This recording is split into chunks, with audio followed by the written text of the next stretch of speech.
Hi, folks. I wanted to share a few thinking out loud reflections on a rather gloomy and cold Wednesday evening in South London on a couple of themes, really. One is on this idea of human in the loop, which is a phrase I find I'm uncomfortable with.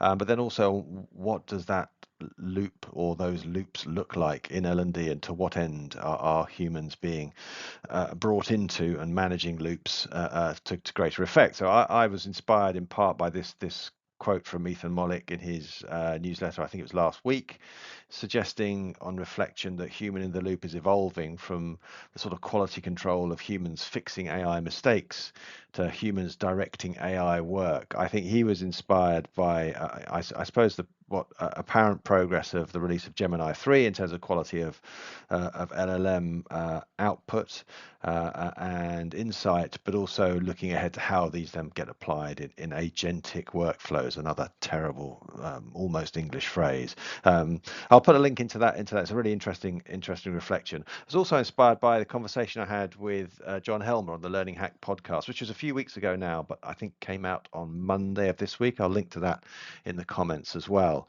where we were talking about this idea that that L&D is being used to optimize self-study at scale, and that's actually what the loops and human intervention and insight is being applied to. So sort of breaking it down very simply here, sort of workflow or production line, I guess, from design through production into authoring and then into distribution, publishing, and then through to some kind of analysis, which is grayed out. So I think that's a weakness. So we're seeing AI being applied in design to sort of the iteration of and creation of objectives, used for ingestion or ingest rather of large volumes of documentation and information and data in the research process, for example. And we're obviously seeing a massive focus on the scaling of production in terms of creation of media assets and design assets, things like avatars for synthetic media, etc., as significant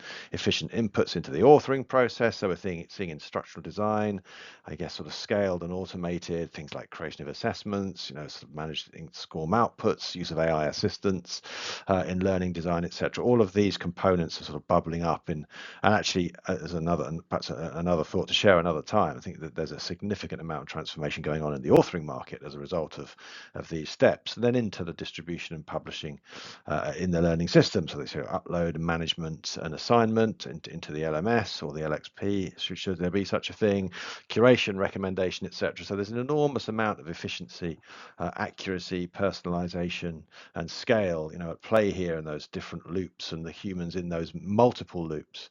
I've grayed out analysis at the end because I still think it's a significant weakness for learning and development overall, but it's improving. So, more granular, more accurate, and more detailed dashboards being produced, more useful individual feedback to learners, particularly the acquisition of skills seems to be something that we're seeing become much more realistic now at a personal scale.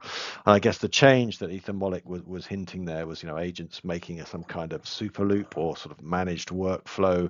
Or actually, we participate at the beginning and end of that more to create those workflows, set up the objectives, etc., and then manage and monitor the outcome. And I think you can see this that this is definitely what's happening in the market. Certainly, our analysis, and just about to start the 9-grid analysis again in the upcoming weeks and months. This is what we see in terms of vendor roadmaps, but also the ways that those tools are being applied in corporate learning teams as well. But what this amounts to, I think, and this is what John and I were talking about, was this better design, more efficient and personal human computer to computer learning experience. So it's kind of human in the loop to create it, but there's not very much humanity in the experience. It's more personal, certainly. It's more accurate. It's probably more relevant. It's more dynamic, but it's me and the machine learning. So it's very much a sort of solo experience. And I think this is a significant limitation to the value. I think that's in two respects. One, I think it's a limitation in terms of the outcomes and objectives that these learning experiences can be put to, but it's also a limitation in terms of the scope and value that learning and development can offer to stakeholders in the organization as well. Self-study, I think, is a limiting factor, because what we're missing, I think, is the kind of human connection, and a sort of weaker sense of human connection in those experiences, and that human value is missing. And I think there's that it's in a few ways. I suppose there's sort of the idea of, community social experiences. I think there's a significant weakness there. The functionality is there, but the design capability, I think, tends to be weak.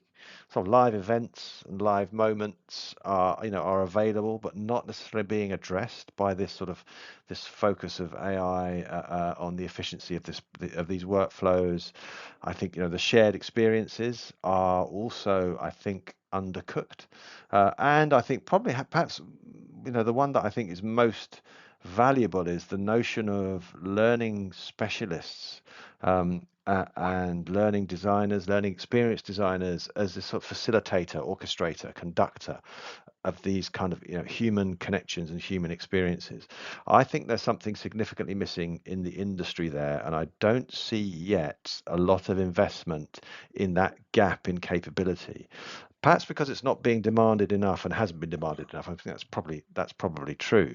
But I think there's a gap there, and I think that's something that we should attend to and need to keep an eye on as we seek to add value to our stakeholders rather than just be ever more efficient producers of learning outputs. Anyway, so that's my thoughts on human in the loop, lack of human in the loop. Interested to know what you think. Am I barking up the wrong tree? Do you recognize this? Do you think there is demand for that kind of human connection?